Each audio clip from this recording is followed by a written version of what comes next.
कहानी की शुरुआत होती है सैंटी नाम के एक आदमी से जो अपनी वैन में सो रहा था। अचानक उसकी आंख खुली तो बेगोना नाम की एक पुलिस वाली ने उसे वहां पर वैन पार्क करने से मना कर दिया। इसके बाद सैंटी काम के लिए भी देर से पहुंचा तो उसके बॉस रोमुलू ने उसे बची हुई तनख्वाह देकर काम से निकाल दिया और जाने से पहले सैंटी को जहाज के बाथरूम भी साफ करने पड़े।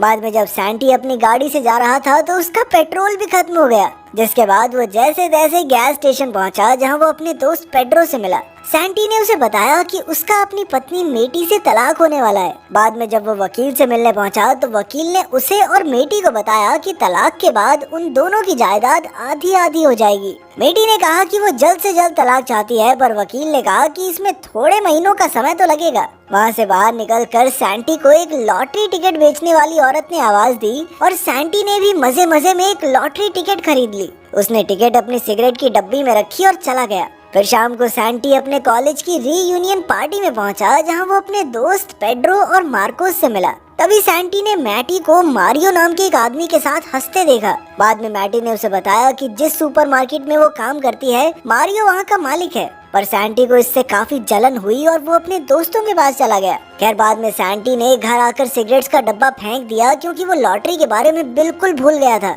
अगली सुबह सैंटी रेडियो सुनते हुए नहा रहा था कि उसने लॉटरी की खबर सुनी। अचानक उसे टिकट के बारे में याद आया और वो दौड़कर कचरे में सिगरेट का डब्बा ढूंढने लगा। आखिरकार टिकट मिल गई और सैंटी खुशी से झूम उठा क्योंकि वो लॉटरी जीत चुका था। सैंटी ने तुरंत मैटी को फोन किया मगर उसने फोन नहीं उठाया। अब सैंटी मैटी से मिलने गया पर वहाँ उसने अपनी पत्नी को मारियो के साथ गुलू गुलू करते हुए देखा, मगर असल में मैटी ने मारियो को चूमने से इनकार कर दिया था। इसके बाद सैंटी बैंक से अपनी जीत के 25 मिलियन यूरोस निकलवाने गया पर जल्द ही घबराकर बाहर आ गया। तभी बैंक मैनेजर डेमियन उसके पीछे आया पर सैंटी अपनी गाड़ी में निकल गया। अचानक सैंटी ने मुड़कर देखा कि डेमियन तो गाड़ी में ही था। डेमियन ने उसे अपनी जीती हुई रकम को सही ढंग से इस्तेमाल करने की सलाह दी। फिर लंच करते हुए डेमियन ने सैंटी से पूछा कि हाँ भाई घर पे सब कैसा चल रहा है। तो सैंटी ने उसे बताया कि भाई मेरा तो तलाक होने वाला है। इस पर डेमियन ने कहा कि तलाक के बाद उसे जीत की आधी रकम मैटी को देनी होगी, इसीलिए उसने सैंटी को मैटी से ये बात छुपाने को कहा। सैंटी अपनी पत्नी से ये बात बिल्कुल नहीं छुपाना चाहता था, मगर बाद में जब उसने मैटी को फिर से मारियो के साथ देखा तो उसे बहुत गुस्सा आ गया। तभी डेमियन वहाँ आया और आखिरकार सैंटी सबसे ये बात छुपाने के लिए राजी हो गया। कुछ दिन बाद सैंटी मारियो से मिलने गया क्योंकि मारियो ने उसे नौकरी का ऑफर दिया था। उनकी थोड़ी बहस हुई पर अंत में सैंटी को सामान भरने की नौकरी मिल गई। इसके बाद सैंटी ने लॉटरी के पैसों से बढ़िया कपड़े और चीजें खरीदी। फिर उसने घर आकर सारी चीजें छुपा दी और खुशी से नाचने लगा। लेकिन तभी अचानक उसकी पत्नी घर वापस आ गई तो सैंटी ने अपने नए कपड़े और घड़ी छुपाने की कोशिश की,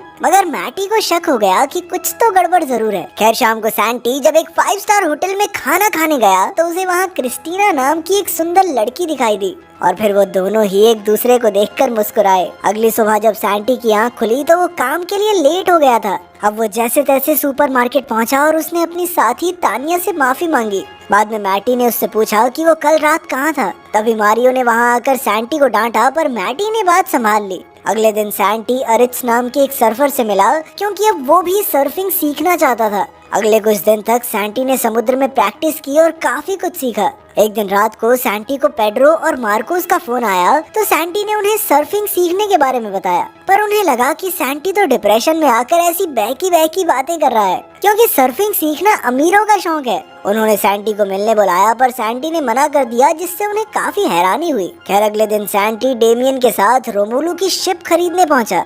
रोमुलू को तो यकीन ही नहीं हुआ कि जिस आदमी को मैंने कुछ दिन पहले काम से निकाला था वो ही मेरी शिप खरीद रहा है। खैर बदला लेने के लिए सैंटी ने वो शिप खरीद ली और रोमुलू से ही बाथरूम साफ करवाए। बाद में डेमियन और सैंटी आगे और चीजें खरीदने की तैयारी कर रहे थे कि अचानक उन्हें सामने से पेड्रो और मार्कोस आते दिखाई दिए। उन्हें सैंटी के नए कपड़े देखकर बड़ी हैरानी हुई, पर सैंटी ने झूठ कह दिया कि ये कपड़े तो उसकी नई नौकरी के लिए हैं। खैर फिर पेड्रो और मार्कोस ने उसे कहा कि आजकल वो उन्हें नजरअंदाज करने लगा है और वो वहाँ से नाराज होकर चले भी गए। इधर सैंटी और डेमियन बढ़िया खाना खाकर सैंटी के घर पहुंचे। जब सैंटी अंदर गया तो उसने देखा कि मैटी के माता पिता लॉरा और मिगेल डिनर के लिए आए हुए थे। सैंटी उनके साथ डिनर टेबल पर बैठ तो गया, लेकिन खाना खाने में बहुत मुश्किल हो रही थी। लेकिन जल्द ही ज्यादा खाने की वजह से उसका पेट खराब हो गया और वो बाथरूम में भागा। तब लॉरा ने मैटी से उसकी शादीशुदा जिंदगी के बारे में पूछा तो मैटी ने झूठ कह दिया कि सब कुछ बढ़िया है।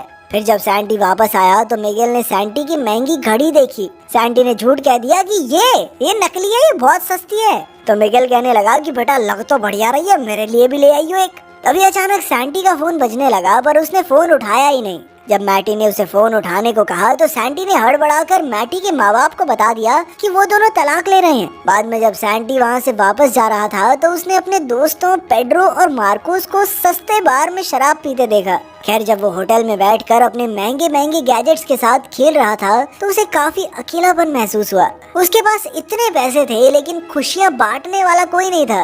तब सैंटी ने डेमियन को फोन किया और उसे एक खुफिया प्लान के बारे में बताया। अगले दिन पेड्रो गैस स्टेशन पर था तो एक सुंदर महिला ने आकर उसकी खूबसूरती की तारीफ की।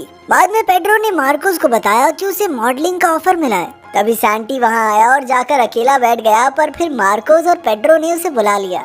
उन्होंने सैंटी को पेड्रो की मॉडलिंग के बारे में भी बताया, पर सैंटी को उतनी हैरानी नहीं हुई। फिर बाद में मार्कोस अपने घर पहुंचा जहां वो अपने 2 छोटे छोटे बच्चों को अकेला ही संभाल रहा था। तभी उसकी पत्नी लोरेना ने आकर उसे खबर दी कि उसके दूर के चाचा उनके लिए ढेर सारी जमीन जायदाद छोड़ कर गए हैं। बाद में डेमियन और सैंटी मिलकर बात करते हैं, तब ये खुलासा होता है कि इस सब के पीछे सैंटी का ही हाथ था। वो दोनों गोल्फ खेल रहे थे कि अचानक उनकी नजर मारियो पर पड़ी। तब डेमियन ने सैंटी को बताया कि मारियो बस बैंक से लोन लेने का नाटक कर रहा है। असल में तो वो सुपरमार्केट को बेचना ही चाहता है, पर इससे सभी लोगों की नौकरियां चली जाएंगी, इसीलिए अच्छा बनने का नाटक कर रहा है कि मैं तो बहुत कोशिश कर रहा हूँ बचाने की। तभी मारियो ने सैंटी को देख लिया और वहाँ आकर उससे पूछा कि तू काम पे क्यों नहीं गया है। उधर सुपरमार्केट में तानिया ने मैटी से पूछा कि क्या सच में सुपरमार्केट बंद होने वाला है, पर मैटी ने कहा कि ये सब अफवाहें हैं। तब सैंटी ने मैटी को बताने की कोशिश की कि मारियो सच में सुपरमार्केट को बेचने वाला है, लेकिन तभी मारियो ने वहां आकर मैटी को बताया कि उसने सैंटी को आज गोल्फ खेलते देखा। इससे मैटी सैंटी पर गुस्सा हो गई कि वो घर में तो 2 रुपए भी नहीं देता और बाहर गोल्फ खेल रहा है। वाह, नवाबों वाले शौक है। जैसे ही सैंटी सुपरमार्केट से निकला तो मार्कोस और पेड्रो एक चमचमाती सुपर कार में आ पहुंचे। उन्होंने सैंटी को साथ लिया और मजे से ड्राइव पर निकल गए। ये देखकर सैंटी को अच्छा नहीं लगा, क्योंकि मार्कोस अपने परिवार की जरूरत पूरी करने के बजाय इन चीजों पर पैसे उड़ा रहा था। लेकिन फिर मार्कोस ने कहा कि तेरे बाप ने दिए क्या मुझे पैसे, मेरी मर्जी, मेरे पैसे, जो मर्जी करूंगा। आखिरकार सैंटी ने उन्हें बता दिया कि असल में ये गाड़ी उसी के पैसों से आई है, मगर उन दोनों ने उस पर यकीन ही नहीं किया। तभी अचानक मार्कोस से गाड़ी कंट्रोल नहीं हुई और वो सीधा पहाड़ी से नीचे जा गिरे। इसी दौरान सैंटी ने चिल्लाकर अपनी लॉटरी का सीक्रेट सबको बता दिया। खैर कुछ देर बाद वो जैसे तैसे तैरकर बाहर आ गए। अगली सुबह मैटी को मारियो का फोन आया, जिसे देखकर सैंटी को बहुत जलन हुई और उसने भी मैटी को जलाने के लिए क्रिस्टीना को फोन किया। उस रात मैटी मारियो के साथ डेट पर गई और सैंटी क्रिस्टीना के साथ, मगर उन दोनों को ही बिल्कुल भी मजा नहीं आया। बाद में वो दोनों एक ही वक्त पर घर पहुंचे तो उन दोनों ने ही अपने नए साथियों के साथ खुश होने का नाटक किया। फिर अगले दिन मारियो ने मैटी को फोन करके सुपरमार्केट बुलाया और फिर सबको बता दिया कि सुपरमार्केट बंद हो रहा है। उसने झूठ कह दिया कि उसने सुपरमार्केट को बचाने की बहुत कोशिश की। इस सब से मैटी बहुत दुखी हो गई, मगर फिर सैंटी ने उसका मन बहलाने के लिए उसे डिनर पर चलने को कहा। जब मैटी घर पर वापस आई तो सैंटी ने सारा घर चकाचक साफ कर दिया और साथ ही उसने मैटी का पसंदीदा खाना भी तैयार रखा था। फिर बातें करते हुए सैंटी ने कहा कि उसे यकीन नहीं हो रहा कि वो दोनों तलाक ले रहे हैं। ये सुनकर मैटी को भी एहसास हुआ कि उन दोनों से ही गलतियां हुई हैं। उन्होंने एक दूसरे से माफी मांगी और आखिरकार एक दूसरे को चूम लिया। इसके बाद सैंटी ने खुशी खुशी मैटी को लॉटरी के बारे में बताया तो मैटी को उस पर विश्वास ही नहीं हुआ। उसे लगा कि सैंटी मजाक कर रहा है, इसीलिए वो गुस्से में बाहर चली आई। पर तभी सैंटी ने उसे शेड में ले जाकर वो सभी महंगी चीजें दिखाई जो उसने खरीदी थी। तब मैटी ने उससे पूछा कि उसने ये बात अब तक छुपाई क्यों, पर सैंटी ने जैसे तैसे बात घुमाकर उसे मना लिया। इसके बाद सैंटी और मार्कोस पेड्रो का मॉडलिंग शो देखने गए, पर लोगों ने पेड्रो को बिल्कुल भी पसंद नहीं किया। इससे पेड्रो निराश हो गया और फिर मार्कोस और पेड्रो ने सैंटी पर उनकी जिंदगी खराब करने का इल्जाम लगाया। बेचारा सैंटी सोचता रह गया कि मैंने जिंदगी बर्बाद की, कैसे। अगले दिन सैंटी ने डेमियन को फोन करके उसका हिसाब किताब चुकता किया और फिर कभी न मिलने का वादा किया। उधर मैटी की सहेली लोरेन ने उसे सैंटी पर केस करने को कहा ताकि उसकी लॉटरी के आधे पैसे मैटी को मिल जाएं। मगर तभी मैटी ने देखा कि सैंटी ने तो आधे पैसे खुद ही उसके बैंक अकाउंट में भेज दिए थे। तभी उसके पास तलाक के कागजात आ गए, लेकिन मैटी को एहसास हुआ कि वो अब भी सैंटी से प्यार करती है। साथ ही उसे फोन आया कि सुपरमार्केट फिर से खुल रहा है। मैटी वहाँ पहुंची तो तानिया ने उसे बताया कि किसी ने पूरा सुपरमार्केट खरीद लिया है, जिसका मतलब अब उनकी नौकरी नहीं जाएगी। मैटी मारियो को ये खुशखबरी देने गई, पर तभी उसके सामने ये खुलासा हुआ कि मारियो ही ये स्टोर बेच रहा था। खैर तभी डेमियन ने वहाँ आकर कहा कि मारियो को नौकरी से निकाला जाता है।